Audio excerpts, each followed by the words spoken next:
Bihar news में स्वागत है आपका दोस्तों। मैं हूं फिरदौस गनी और आप देख रहे हैं केडीवी लाइव। दोस्तों आज हो चुका है 7 जुलाई 2024। तो आज की पूरे बिहार की टॉप न्यूज़ लेकर आए हैं आपके लिए। दोस्तों वीडियो शुरू करने से पहले आपके लिए एक जरूरी सूचना है। सूचना यह है कि केडीवी लाइव का ऐप आ चुका है। आप केडीवी लाइव ऐप के माध्यम से पूरे बिहार की खबरों को देख सकते हैं। इस ऐप को इंस्टॉल करने के लिए आप प्ले स्टोर में जाइए, सर्च कीजिए केडीवी लाइव, आ जाएगा, उसको इंस्टॉल कीजिए और पूरे बिहार की खबरों को देखिए। इस ऐप में बिहार की किसी भी खबर को 1 मिनट से भी कम समय में दिया जाता है, तो इस ऐप को इंस्टॉल करना बिल्कुल नहीं भूलिएगा और पूरे बिहार की खबरों को देखिए। तो चलिए चलते हैं खबरों की ओर। बिहार के मुख्यमंत्री नीतीश कुमार कल पूर्णिया आए थे। पूर्णिया में उन्होंने अपने पार्टी के उम्मीदवार के लिए वोट मांगा। आपको बता दें कि पूर्णिया रुपौली विधानसभा सीट खाली हुई है। इस विधानसभा सीट में पहले बीमा भारती जेडीयू से ही विधायक थी, लेकिन जेडीयू छोड़कर के आरजेडी में गए तो फिर ये सीट खाली हो गई। सीट खाली होने के बाद अब यहाँ पर उपचुनाव हो रहे हैं। इस उपचुनाव को लेकर के अभी जोर शोर से तैयारियां चल रही है।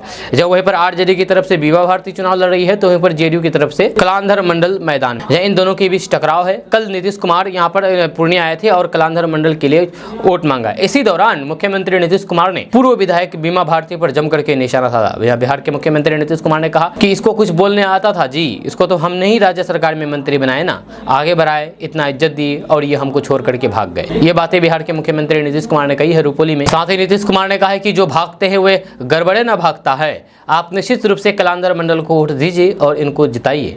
दरअसल रुपौली विधानसभा उपचुनाव में एनडीए प्रत्याशी कलांधर मंडल के समर्थन में चुनावी सभा करने पहुंचे बिहार के मुख्यमंत्री नीतीश कुमार ने विशाल जनसभा को संबोधित किया। मौके पर उप मुख्यमंत्री सम्राट चौधरी के साथ साथ बिहार सरकार के दो दर्जन मंत्री मौजूद रहे।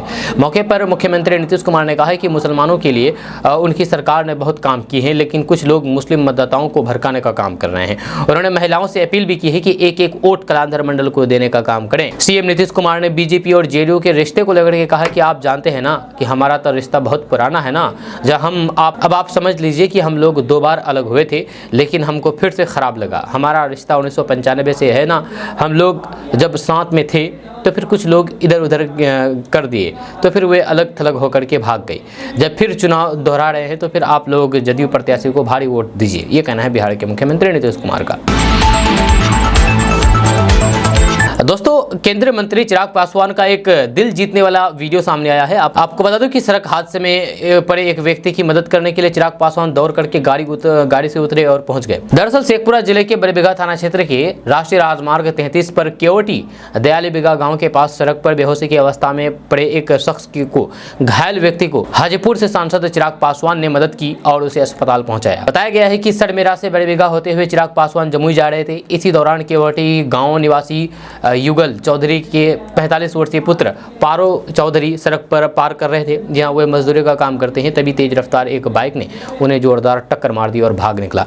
रास्ते से आ रहे चिराग पासवान ने अपनी गाड़ी को रोकी और फिर एक दूसरी गाड़ी की मदद से घायल को बड़ेबिघा रेफरल अस्पताल पहुंचाया। चिराग पासवान के इस व्यवहार के लोग काफी ज्यादा तारीफ कर रहे हैं। लोगों ने चिराग पासवान को बिहार का भविष्य बतलाया है।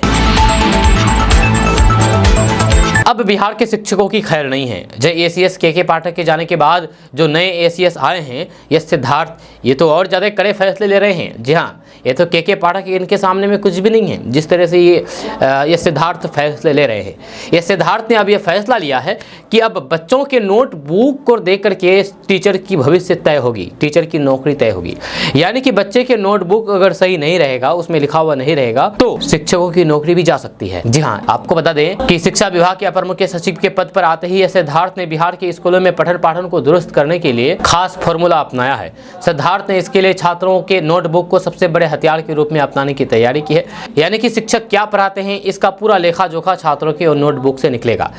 सूत्रों का कहना है कि यह सिद्धार्थ ने बिहार के तमाम सरकारी स्कूलों के शिक्षकों की पढ़ाने पर निगरानी का नायाब तरीका अपनाने का प्लान बनाया है। यह शिक्षक स्कूलों में रोजाना क्या पढ़ाते हैं, कितना टास्क देते हैं, बच्चे किन पाठों को पढ़े हैं, पढ़ाई के कुल कितने घंटे हुए, इन तमाम चीज़ों का लेखा जोखा खुलासा अब बस छात्रों की कॉपी को में ही देखने को मिलेगा और कॉपी देखते ही कर लेंगे। जब सूत्रों के अनुसार यह सिद्धार्थ ने छात्रों की कॉपी चेक करने पर खास ध्यान देने को कहा है। इसके अनुसार स्कूलों में जब निरीक्षण के लिए शिक्षा विभाग के अधिकारी जाएंगे तो फिर वे सामान्य हाजिरी आदि चेक करने के अलावा एक और खास काम करेंगे। इसमें छात्रों की कॉपी चेक करना होगा। यानी कि किसी शिक्षक ने पिछले दिनों क्या पढ़ाया है, इसका पूरा लेखा जोखा छात्रों के कॉपी से पता चल जाएगा। माना जा रहा है कि इसे शिक्षकों के कामकाज पर आसानी से नजर रखी जा सकेगी। वे क्या पढ़ाते हैं और कितना पढ़ाते हैं उनका आकलन छात्रों की कॉपी देखकर ही कर सकेंगे। जैसे सिद्धार्थ के इस नायाब तरीके से स्कूलों में शिक्षकों द्वारा टाइम पास करने की शिकायतें भी दूर हो सकती है, जहां साथ ही साथ जो शिक्षक तय मानकों के अनुरूप नहीं पाए जाएंगे उन पर विधि सम्मत भी कार्रवाई की जा सकती है। पटना वासियों के लिए एक बड़ी खुशखबरी है कि वंदे भारत के बाद अब पटना वासियों को अमृत भारत एक्सप्रेस की सौगात मिलने जा रही है। आपको बता दूं कि अब पटना के लोगों के लिए दिल्ली जाना और आसान हो जाएगा। इस सुपर फास्ट ट्रेन से 1000 किलोमीटर का सफर मात्र 12 घंटे में पूरा होगा। ट्रेन में कुल 12 बोगियां होगी, जहां इसी साल से लोग अमृत भारत एक्सप्रेस ट्रेन का आनंद उठा सकेंगे। रेलवे ने 2024-25 में अमृत भारत के लिए 2605 जनरल कोच और फिर 1470 स्लीपर कोच तैयार करने का लक्ष्य रखा है। अमृत भारत एक्सप्रेस गैर एसी स्लीपर अनारक्षित श्रेणी की सेवा है। इसे कम लागत और फिर लंबी दूरी की सर्विस के लिए डिजाइन किया गया है। इसके अलावा ये नारंगी और फिर ग्रे रंगों के आकर्षक कलर में नजर आएगी। इनमें अनारक्षित यात्रियों के लिए 8 कोच सामान्य सेकंड क्लास के होंगे, जहां सेकंड क्लास 3 टियर स्लीपर के 12 कोच और फिर 2 गार्ड कंपार्टमेंटल शामिल होंगे। अमृत भारत का किराया सामान्य एक्सप्रेस ट्रेनों की तुलना में करीब 15 से 17% अधिक होगा। जहां अमृत भारत एक्सप्रेस 22 बोगियों वाली ट्रेनें होगी, इसमें जनरल और फिर स्लीपर कोच होंगे, यानी कि इन ट्रेनों में एसी कोच नहीं होंगे। अमृत भारत में सुविधाएं वंदे भारत ट्रेन जैसी होगी। इस ट्रेन में जनरल क्लास और सेकंड क्लास में बदलाव किया गया है। लोकसभा चुनाव संपन्न हो जाने के बाद अब बिहार में विधानसभा चुनाव की तैयारी में आरजेडी जुटने जा रही है। जब इस बार राजद की ओर से कई कठोर फैसले लिए जा सकते हैं। कई नेताओं को पार्टी बाहर का रास्ता भी दिखा सकते हैं, जबकि कई विधायकों की दावेदारी इस बार खतरे में दिखने लगी है। ऐसे में अगर जो भी आरजेडी के विधायक है बिहार में, वे अपना काम जल्द से जल्द शुरू कर दें, नहीं तो फिर उनका पत्ता कट सकता है, उनकी टिकट कट सकती है और वो इस बार आरजेडी से टिकट नहीं लड़ सकते, चुनाव नहीं लड़ सकते हैं। पार्टी के रडार पर ऐसे विधायक आ चुके हैं जिनका टिकट कटना तय दिख रहा है। तेजस्वी यादव ने खुल करके इस पर अपनी बातें कही है। उन्होंने साफ शब्दों में कह दिया है कि अब निर्ममता से फैसला पार्टी लेगी। जहां राजद के प्रदेश कार्यालय स्थित कर्पूरी सभागार में आयोजित समारोह में तेजस्वी यादव ने ये बातें कही है। इस दौरान विधानसभा में नेता प्रतिपक्ष तेजस्वी यादव ने 2 टूक कहा कि केंद्र सरकार 5 साल का अपना कार्यकाल पूरा नहीं कर पाएगी। नरेंद्र मोदी इस बार सबसे कमजोर प्रधानमंत्री है। उन्होंने कहा कि हमने लोकसभा में अच्छी लड़ाई लड़ी है, 8-10 सीटें और जीत जाती तो फिर मोदी सत्ता में नहीं आते। पार्टी के भीतर घाटों पर प्रहार करते हुए उन्होंने कहा कि इधर उधर आने जाने वालों से पार्टी को मुक्ति पाने की जरूरत है। जब पार्टी में चाहे वह कितना ही बड़ा नेता क्यों ना हो, निर्ममता से निर्णय लिए जाएंगे। कई विधायकों के टिकट भी काटेंगे। तेजस्वी यादव ने कहा कि विधानसभा चुनाव में ऐसे लोगों को टिकट देंगे जिनकी जनता के बीच खुद की ताकत होगी। जब पार्टी को सत्ता में लाने के लिए कड़े निर्णय लेना जरूरी हो गया है। उन्होंने कहा कि जाति वर्ग के भागीदारी के हिसाब से विधानसभा में टिकट दिए जाएंगे। उन्होंने दावा किया है कि प्रदेश में यानी कि बिहार में विधानसभा चुनाव दिसंबर 2024 में करा ले या फिर 2025 में, इस बार सरकार महागठबंधन की ही बनेगी। अगर आप भी उज्ज्वला योजना के तहत गैस चूल्हा लिए हुए हैं तो आपके लिए बड़ी खुशखबरी है, क्योंकि अब इसमें सब्सिडी का जो पैसा दिया जा रहा है केंद्र सरकार की तरफ से, भारत सरकार की तरफ से, वे अब पैसे ज़्यादा होने जा रहे हैं, यानी कि अब ज़्यादा पैसे मिलेंगे। जी हाँ, ये सूत्रों के हवाले से ये खबर सामने आई है, कंफर्म नहीं है। आपको बता दें कि भारत के लोगों के लिए ये एक बड़ी खुशखबरी सामने आई है, क्योंकि वित्त मंत्री निर्मला सीतारमण द्वारा जारी किया गया है कि उज्ज्वला योजना के तहत लोगों का बम्पर मात्रा में कम लागत गैस उपलब्ध कराई जाएगी। जब बताया जा रहा है कि उज्ज्वला योजना के तहत 9000 करोड़ रुपए की सब्सिडी देश के नागरिकों तक पहुँचाई गई है, जबकि देश में 10 करोड़ से अधिक लाभार्थी 300 रुपये प्रति सिलेंडर के हिसाब से ये सब्सिडी प्रोवाइड कराई जाती है।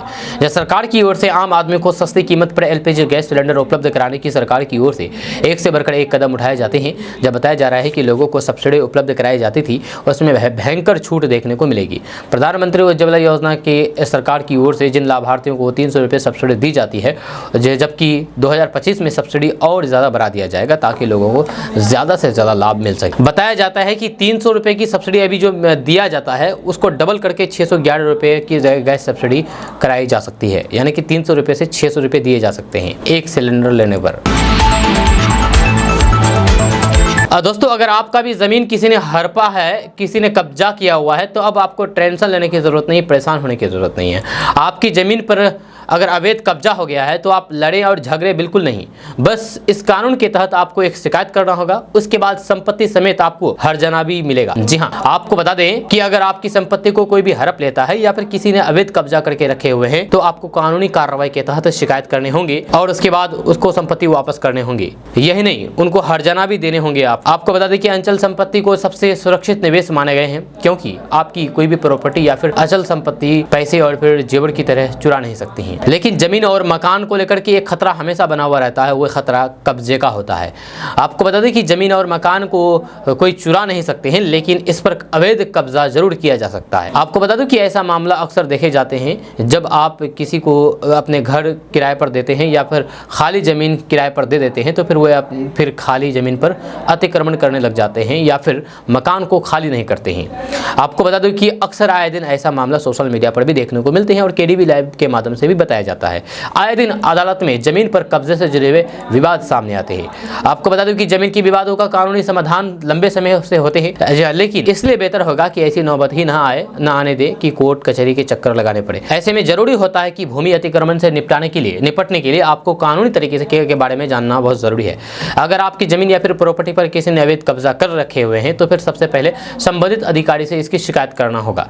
जमीन का मालिक अतिक्रमणकारियों के खिलाफ के तहत मामला दर्ज करा सकते हैं। इसके बाद कोर्ट में जांच का दायर करने के बाद अदालत अतिक्रमण पर रोक लगा सकते हैं। आपको बता दूं कि भूमि अतिक्रमण के मामले में मुआवजा की रकम को जमीन की कीमत आधार पर तय किए जाते हैं। के पाठक के जाने के बाद गुरुजी को अब तो आराम ही आराम आ गया है बिहार के गुरुजी को, क्योंकि ये वीडियो सोशल मीडिया पर वायरल हो रहा है जिसमें आप देख सकते हैं कि गुरुजी आराम से बेंच पर चैन की नींद सोते हुए नजर आ रहे हैं, जो कि इसका वीडियो अब बना करके वायरल कर दिया गया है। आपको बता दें कि बिहार के जमुई जिले की एक स्कूल के क्लासरूम में टीचर के बेंच पर सोने का वीडियो तेजी से वायरल हो रहा है। मिल रही जानकारी के अनुसार स्कूल के समय क्लास में बच्चों को छोड़ करके गुरुजी चैन की नींद सो रहे थे। इसी दौरान किसी ने उनका वीडियो बना लिया और फिर उसे सोशल मीडिया पर अपलोड कर दिया और देखते ही देखते ये वीडियो वायरल हो गया। जब वीडियो वायरल होने के बाद क्लास में गुरुजी सोने का मामला सुर्खियों में बन गया। बताया जाता है कि ये वायरल वीडियो जमुई जिले के झाझा प्रखंड के उत्क्रमित मध्य विद्यालय बराजोड़ की है, जहां हालांकि केडीवी लाइव इस वायरल वीडियो की पुष्टि नहीं करता है। इधर मामला सामने आने के बाद अब विभाग की ओर से कार्रवाई करने की बात कही जा रही है। झाझा में तैनात प्रखंड शिक्षा पदाधिकारी मयंक प्रसाद ने बताया है कि उन्हें इस वीडियो की जानकारी मिली है। मामले की जाँच के बाद कार्रवाई की जाएगी। इस संबंध में शिक्षा विभाग के वरीय पदाधिकारियों को सूचना दे दी गई है। वाल्मीकि नगर के बगहा से एक बड़ी खबर सामने आई है, जहां पर यूपी बिहार सीमा पर उफनाई गंडक नदी में नाव पलट गया है। दरअसल छोटे नाव पर आधा दर्जन लोग सवार थे, जिसमें 5 लोगों ने तैर करके किसी तरह से अपनी जान बचा ली है, जबकि नदी में डूबी एक महिला की तलाश जारी है। जब घटना की सूचना मिलने के बाद मौके पर एनडीआरएफ की टीम पहुंच रही है। वहीं पर पिपराही अंचल प्रशासन की टीम प्रखंड प्रमुख के साथ ग्रामीणों के सहयोग से लापता महिला की खोजबीन में जुटी हुई है। गंडक नदी में यह हादसा पिपराही के सिंचाई भवन के सामने हुआ है। इसकी जानकारी पिपरासी प्रखंड प्रमुख प्रतिनिधि मंजेश सैनी ने दी है। जब बताया जाता है कि पिपरासी प्रखंड थाना क्षेत्र के गंडक नदी में नाव का दुर्घटना में एक महिला डूब गई है, जबकि अन्य लोग बाल बाल बच गए हैं। दरअसल जर्जर छोटे नाव का नदी की तेज धार में फटने से ये हादसा हुआ है। नाव पर सवार 4 महिला समेत कुल 6 लोग सवार थे, जिसमें से परसोनी गाँव निवासी मिथुन शर्मा की 50 वर्षीय पत्नी माया देवी डूब गई है। आपका इसके बारे में क्या कहना है, नीचे कमेंट बॉक्स में कमेंट करके जरूर बताइएगा। बिहार के एक युवक की ब्रिटेन में यूके में डंका बज रहा है। डंका क्यों बज रहा है और कौन है ये बिहारी युवक, हम आपको बता देंगे। ये बिहारी युवक तो पुश्तैनी जमीन बेच करके पढ़ने के लिए गए थे युवक, और वहां पर जाकर के राजनीति करने लगे और वहां पर डंका बज रहा है, किस्मत ही चमक गई है उनके। आपको बता दें कि यूके यानी कि ब्रिटेन में हुए चुनाव के नतीजे आ चुके हैं। इस बार चुनाव में लेबर पार्टी ने जीत दर्ज की है। ऋषि सुनक को हरा करके लेबर पार्टी के नेता किरण टामर्स ने जीती है। इस जीत में एक भारतीय चेहरा सामने आया है, जो कि लेबर पार्टी के कनिष्क नारायण है। बिहार के मुजफ्फरपुर में जन्मे कनिष्क नारायण ने वेल्स से जीत हासिल की है। कनिष्क नारायण जब 12 साल के थे तब भारत छोड़कर के यूके पढ़ाई के लिए गए थे।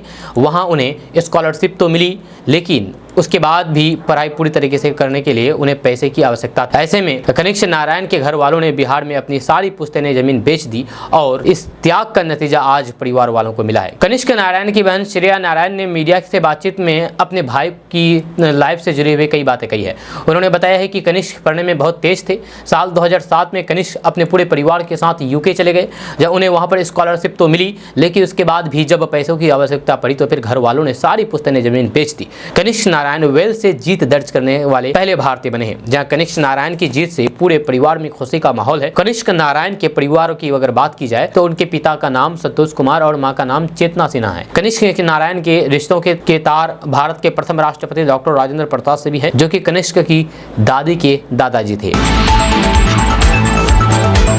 दोस्तों, बिहार के किसानों को कृषि लोन पर लगने वाले ब्याज में राहत मिलने जा रही है। अगर आप बिहार के किसान हैं और लोन उठाए हुए हैं किसानी के तहत, अब आपको ब्याज कम लगने वाली है, राहत मिलने वाली है।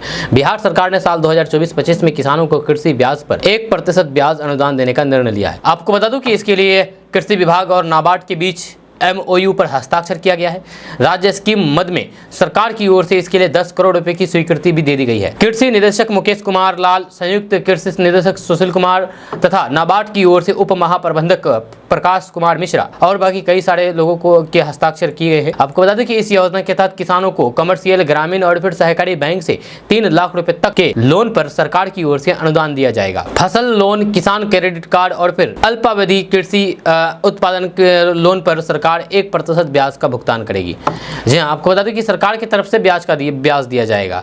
अब आपको 1% ब्याज कम लगेगा। जी हाँ, सरकार इस साल 1 अप्रैल से लिए गए कर्ज पर सिर्फ 1% ब्याज अनुदान देगी। इससे पहले कर्ज लेने वाले किसान इस योजना के पात्र नहीं होंगे। जहाँ कंपनी और फिर साझेदारी वाली कंपनी को इस योजना का लाभ नहीं मिलेगा। वहीं पर मौके पर कृषि मंत्री ने कहा है कि कृषि ब्याज पर 3% ब्याज अनुदान के लिए अतिरिक्त राज्य स्कीम मद से 1% ब्याज अनुदान दिया जाता है। सभी कॉमर्शियल और फिर ग्रामीण बैंकों की ओर से प्राप्त कृषि ऋण पर इसका लाभ मिलेगा। इसके लिए 10 करोड़ रुपए की स्वीकृति भी मिली है।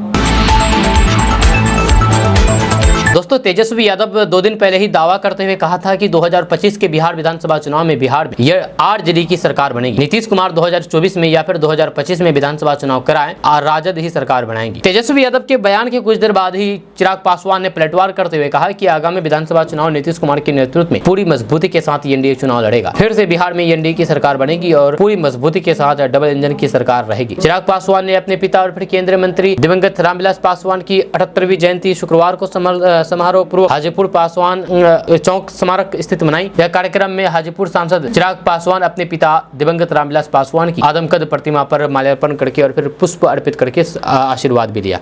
इसके साथ ही अपने पिता के बताए गए मार्गों पर चलने का संकल्प लिया है। जहां जयंती समारोह में केंद्रीय मंत्री चिराग पासवान के अलावा जमुई सांसद अरुण भारती, वैशाली सांसद वीणा देवी, पूर्व विधान पार्षद हुलास पांडे, पूर्व सांसद रामा किशोर और बाकी कई सारे नेता वहां पर मौजूद रहे। आप अपने मोबाइल स्क्रीन पर जो तस्वीर देख रहे हैं, ये तस्वीर है बिहार के शिवहर जिले के एक स्कूल का, जहां आप देख सकते हैं कि ये स्कूल झील में तब्दील हो चुका है। अब आप सोच सकते हैं कि बिहार के स्कूलों की स्थिति क्या है, बिहार के स्कूलों का हाल क्या है, कैसे बच्चे पढ़ेंगे, कैसे बच्चे यहाँ पर आएंगे। जहाँ तस्वीर से देखने में से अंदाजा लग रहा होगा कि ये कोई स्कूल नहीं बल्कि कोई झील होगा, लेकिन हकीकत में ये स्कूल है। ये स्कूल बिहार के शिवहर जिले की है। पूरा परिसर बारिश के पानी में पूरी तरीके से डूब गया है और सरकारी स्कूल झील में तब्दील हो गया है। स्कूल प्रांगण में पानी भरे होने से यहाँ पढ़ने वाले बच्चे, शिक्षकों और फिर यहाँ के कर्मचारी को भारी परेशानी का सामना करना पड़ रहा है। यहाँ की रसोइया अपने सिर पर बच्चों के लिए खाने का सामान पानी में घुस करके ले जाती दिख रही है।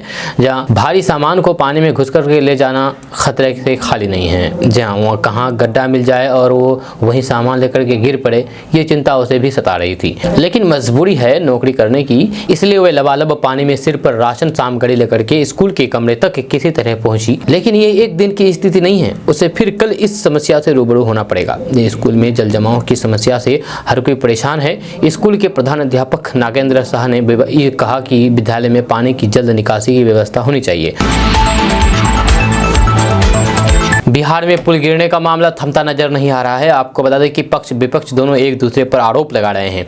अब इसी बीच बिहार सरकार में मंत्री प्रेम कुमार ने एक बार फिर से राजद पर हमला बोलते हुए कहा कि उनकी समय में बने हुए पुलियां ध्वस्त हो रहे हैं, क्योंकि उन्होंने पुल तो बना दिया लेकिन उसका मेंटेनेंस पॉलिसी नहीं बनाया, जिस कारण आज ये पुल टूट रहे हैं और उनके पाप अब हमारे माथे पर आ गया है। आपको बता दूं कि इस समय जो बिहार में जो पुल गिरने का सिलसिला जारी है, वह अपने आप में सवाल खड़ा कर रहा है। इसके साथ ही चर्चा का विषय बना हुआ है कि जो कि बिहार के कई जिलों में अब तक कई पुलें गिर करके पानी में समा गया है, जो एक जांच का विषय बना हुआ है। इसको लेकर के बिहार में सरकार कई पुलों को बैन लगा दिया है और फिर कई पुलों पर भारी वाहनों के जाने पर भी रोक लगा दी गई है। जब वहीं पर कैमूर में आए पर्यावरण एवं सहकारिता मंत्री डॉक्टर प्रेम कुमार से जब इस विषय पर सवाल किया गया तो फिर उन्होंने एक बड़ा ही बयान दे दिया है और राजद का पाप बताया है। मंत्री प्रेम कुमार ने कहा है कि बिहार में जो पुल पुलिया राजद सरकार के समय बना था, आज वे सभी पुल गिर करके टूट रहा है। जहाँ उस समय की राजद सरकार में पुलों का मेंटेनेंस और सही तरीके से रखरखाव के कारण आज नतीजा ये है कि उस राजद की सरकार में बना पुल सभी पुल गिर करके ध्वस्त हो रहा है, जिसका पाप आज हम लोगों के सिर पर आ रहा है, जिसको लेकर के हमारी सरकार लगातार जांच कर रही है और फिर दोषी ठेकेदारों और फिर अभियंताओं पर यानी कि इंजीनियरों पर कार्रवाई कर रही है। और आगे हम लोग जल्द से ही पुल मेंटेनेंस पॉलिसी लेकर आएंगे जिस पर काम हो रहा है। बड़ी खबर बिहार के नालंदा से सामने आई है। यहाँ पर दो भाइयों पर आकाशीय बिजली गिरने से दोनों की जान चली गई है। आपको बता दें कि दोनों भाई खेत में धान की फसल लगा रहे थे, जब इस दौरान आकाशीय बिजली की गिरने की वजह से दोनों भाई की जान चली गई है। जब नालंदा के इस्लामपुर थाना इलाके के सकड़ी गाँव में शुक्रवार की दोपहर एक बड़ी घटना घटी। खेत में धान की फसल लगाने के दौरान अचानक आकाशीय बिजली गिरने से दो सहोदर भाई की जान चली गई। मौत का खुलासा तब हुआ जब घर से परिजन खेत की ओर देखने गए तो फिर देखा कि दोनों भाई खेत में गिरे हुए हैं। जब परिजनों ने शोर मचा करके ग्रामीणों को इकट्ठा कर किया, फिर पुलिस को सूचना दी गई। मृतक की पहचान गांव के राजेंद्र महतो के बड़े बेटा बिरजू और फिर छोटा बेटा विनोद प्रसाद के रूप में हुई है। आपको बता दें कि कल इलाके में तेज बारिश के कारण वज्रपात हुआ। यहाँ पर पिछले 3 दिनों से लगातार बारिश हो रही है, जिससे किसानों के चेहरे पर खुशी दिख रही थी, लेकिन इस घटना के बाद गाँव में मातम छा गया है। बताया जा रहा है कि बारिश होने के बाद धान की बुनाई करने के लिए खेत की जुताई में दोनों भाई जुटे थे। वज्रपात की घटना से दोनों भाई की जान चली गई। इसी दौरान बिहार के 32 जिलों में आज बारिश की संभावना है। राजधानी पटना, आरा और मधुबनी में आज सुबह से ही तेज बारिश हो रही है। कई शहरों में बादल छाए हुए हैं। वहीं पर किशनगंज में भारी बारिश हो सकती है। इसको लेकर के ऑरेंज अलर्ट जारी कर दिया है। मौसम विभाग ने अगले 48 घंटे में पटना और गया में भारी बारिश का येलो अलर्ट जारी कर दिया है। 11 जिलों तक मानसून के एक्टिव रहने का पूर्वानुमान है। पटना में बारिश के बीच गांधी मैदान में गेट नंबर 8 के पास की सड़क धंस गई है। जब बेगूसराय में स्कूल में पानी भर गया है, बच्चे बड़ी मुश्किल से स्कूल पहुंच रहे हैं। वहीं पर समस्तीपुर में रात भर हुई बारिश के बाद सड़कें झील में तब्दील हो गई है। वहीं पर शुक्रवार को आकाशीय बिजली से जहानाबाद, वैशाली, नालंदा, बेगूसराय और भागलपुर में 17 लोगों की जान चली गई है, जबकि कई जिलों में नदियों का जलस्तर बढ़ गया है। गंगा, गंडक समेत कई नदियां उफान पर है। बिहार से एक ट्रफ लाइन साइक्लोनिक सर्कुलेशन के ऊपर से गुजर रहा है। साथ ही पश्चिमी झारखंड के ऊपर एक साइक्लोनिक सर्कुलेशन बना हुआ है। इस कारण पटना समेत लगभग पूरे बिहार में कल बारिश हुई। इस दौरान कहीं हल्की तो फिर कहीं भारी बारिश होगी। जहां अगले 48 घंटे में पटना और फिर गया में 1-2 जगह पर और पश्चिमी चंपारण इससे सटे जिलों में भारी बारिश की संभावना जताई गई है। दोस्तों, लालू प्रसाद यादव ने तेजस्वी को आरजेडी की बागडोर सौंप दी है। जहां आपको बता दूं कि लालू प्रसाद यादव ने कहा कि अब ये बिहार में सरकार बनाएंगे। पार्टी के स्थापना दिवस पर लालू प्रसाद यादव ने तेजस्वी यादव को ये बागडोर सौंपा है।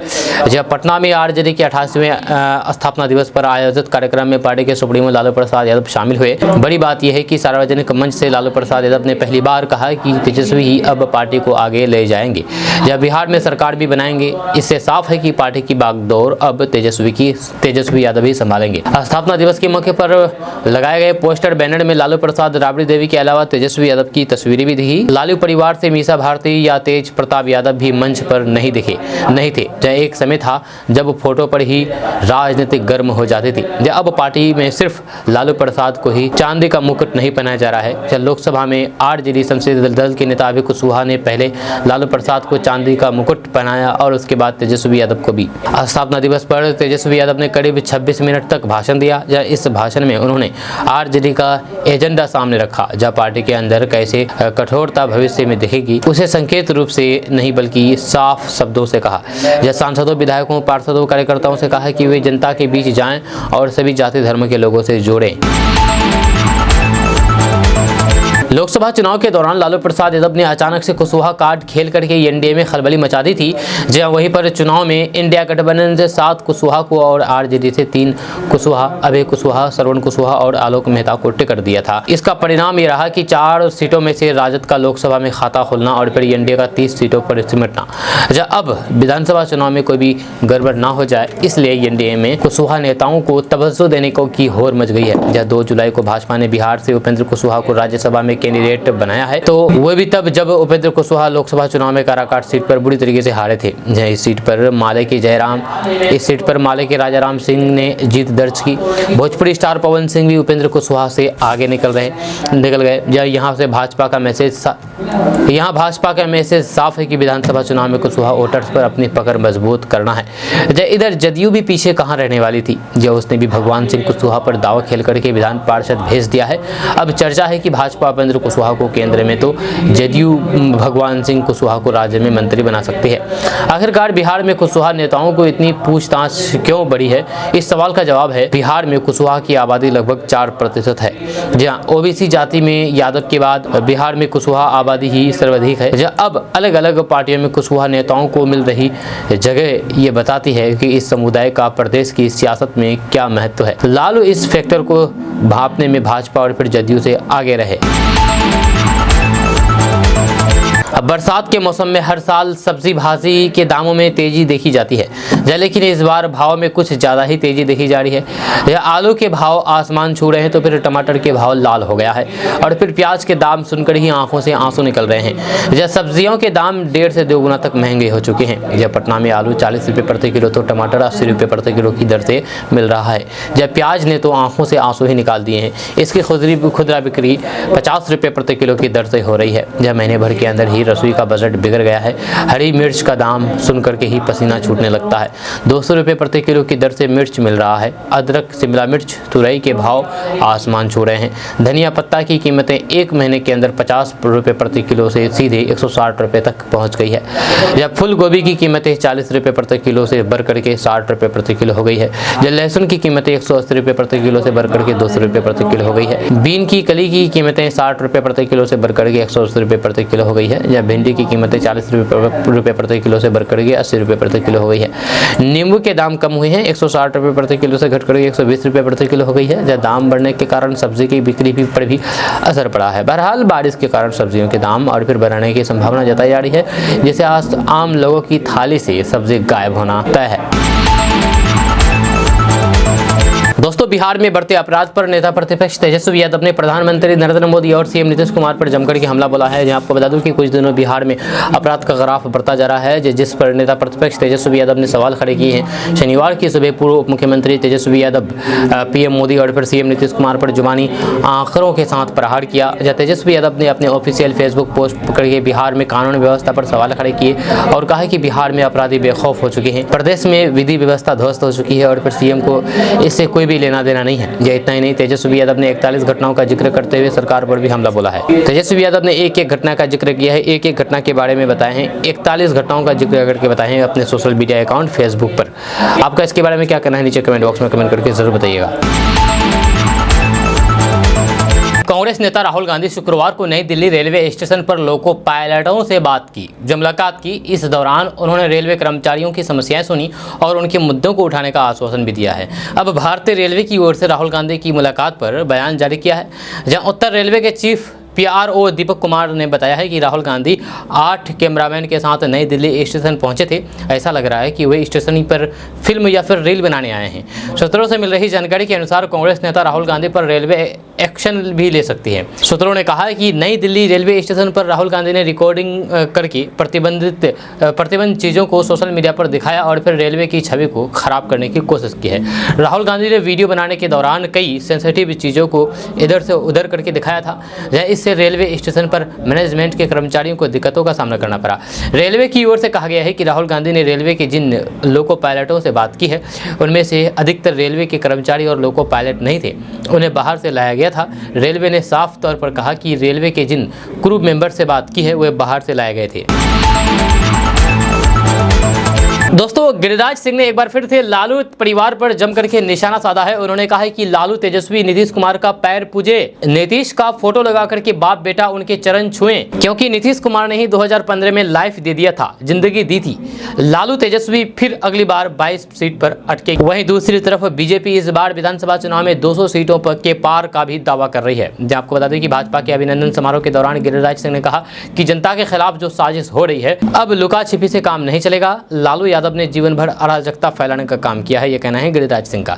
गिरिराज सिंह ने यह भी कहा है कि नीतीश कुमार जी से एक भूल हुई है, वो ये है कि लालू यादव को फिर से जीवन देना, तेजस्वी को उप मुख्यमंत्री बनाना, क्योंकि नीतीश जी ने ही तेजस्वी को बनाया है। जब बिहार में माई और बाप समीकरण खत्म करना होगा, यहाँ राम राज्य स्थापित करना होगा। इसके साथ ही दशहरा के बाद किशनगंज में महायज्ञ का ऐलान भी किया है। वहीं पर इस पर पलटवार करते हुए कांग्रेस प्रवक्ता ज्ञान रंजन ने कहा है कि गिरिराज सिंह की बातों को हवा में उड़ा देना चाहिए, क्योंकि वे बयानवीर है। भाजपा में जो केंद्र में मंत्री बनते हैं और फिर जो संसदीय गीत गाते हैं, वे कृपा और फिर गणेश परिक्रमा करके आते हैं। एक काम वे गिना दे जो उन्होंने जनता के हित के लिए काम किया हो, जिसमें खुद 56 छेद है, वे दूसरे को नसीहत दे रहे हैं। राजद प्रवक्ता एजाज अहमद ने कहा है कि किस तरह से भाजपा नीतीश कुमार के सामने स्वार्थ के लिए नतमस्तक हो चुकी है, ये बताने की आवश्यकता नहीं है। भाजपा अपने प्रदेश अध्यक्ष को पगड़ी खोलने के लिए मजबूर कर दिया है, क्योंकि नीतीश कुमार को ये बात पसंद नहीं थी। नीतीश कुमार को खुश रखने की कवायद में भाजपा जब अपनी पगड़ी को नीतीश के सामने नतमस्तक होकर के रखने का काम किया,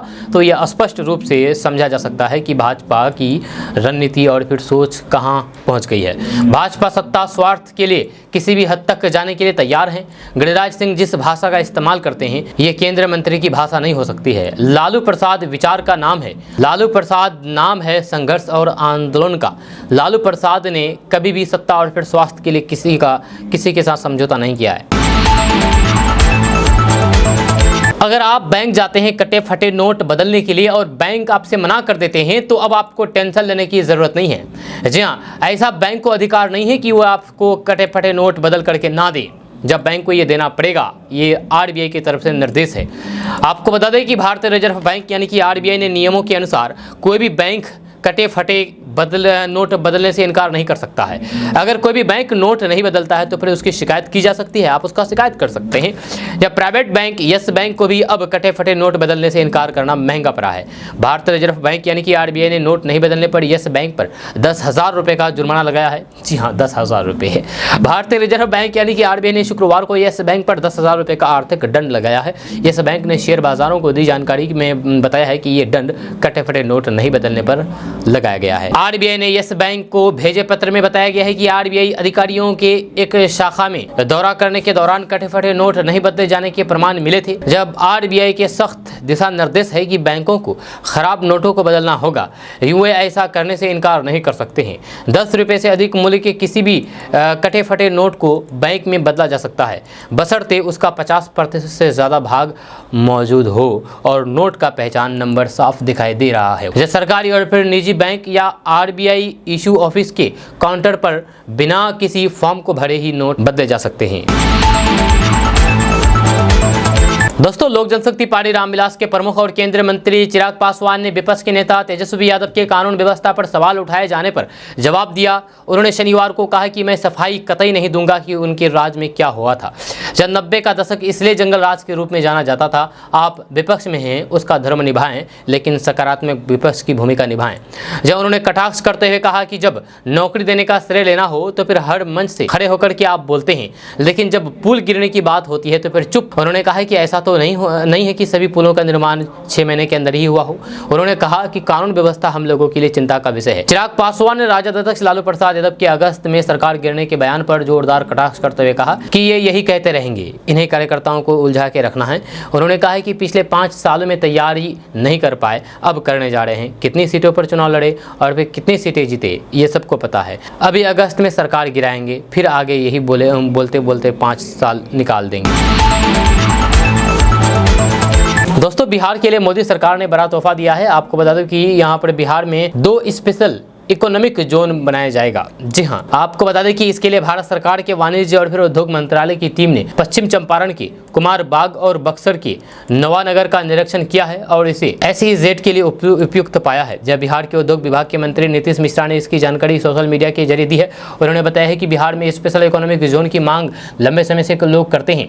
जहाँ इसी संदर्भ में वे 20 जून को भारत सरकार के वाणिज्य एवं उद्योग मंत्री पीयूष गोयल से नई दिल्ली में मुलाकात करके बिहार में नई एक भी SEZ न होने के तथ्य से अवगत कराते हुए स्पेशल इकोनॉमिक जोन विकसित करने का आग्रह किया था। इसके बाद केंद्रीय मंत्री पीयूष गोयल ने पत्र के जरिए नीतीश मिश्रा को बताया है कि 26 एवं 27 जून को कुमारबाग, पश्चिमी चंपारण एवं नवानगढ़, बक्सर में प्रस्तावित साइट का निरीक्षण फाल्टा SEZ द्वारा कराया गया है, जिसमें दोनों ही स्थानों को इसके विकास के अनुकूल पाया गया है। यह बिहार के लिए अत्यंत महत्वपूर्ण अवसर है।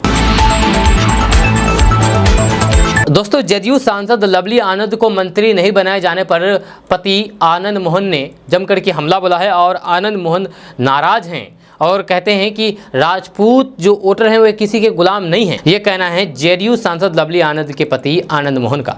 आपको बता दें कि बिहार के पूर्व सांसद एवं बाहुबली नेता आनंद मोहन ने अपनी पत्नी एवं शिवहर से जनता दल यूनाइटेड यानी कि जेडीयू को केंद्र की नरेंद्र मोदी सरकार में मंत्री नहीं बनाए जाने पर नाराजगी जताई है। उन्होंने जेडीयू और उसकी सहयोगी भारतीय जनता पार्टी यानी कि बीजेपी को चेतावनी देते हुए कहा है कि राजपूत किसी के गुलाम नहीं है। अगर लवली आनंद को केंद्रीय मंत्री बनाया गया होता तो फिर आज पूरा बिहार का ठाकुर समाज जेडीयू के साथ खड़ा होता।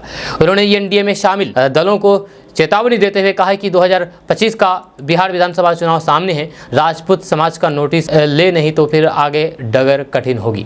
आनंद मोहन ने एक वेब चैनल को दिए गए इंटरव्यू में हाल ही में लोकसभा चुनाव के बाद केंद्रीय मंत्रिमंडल में बिहार में राजपूत समाज को तवज्जो न दिए जाने पर नाराजगी जाहिर की है। उन्होंने मुख्यमंत्री नीतीश कुमार द्वारा अन्य जातियों के नेताओं को आगे बढ़ाने पर भी तंज कसा है।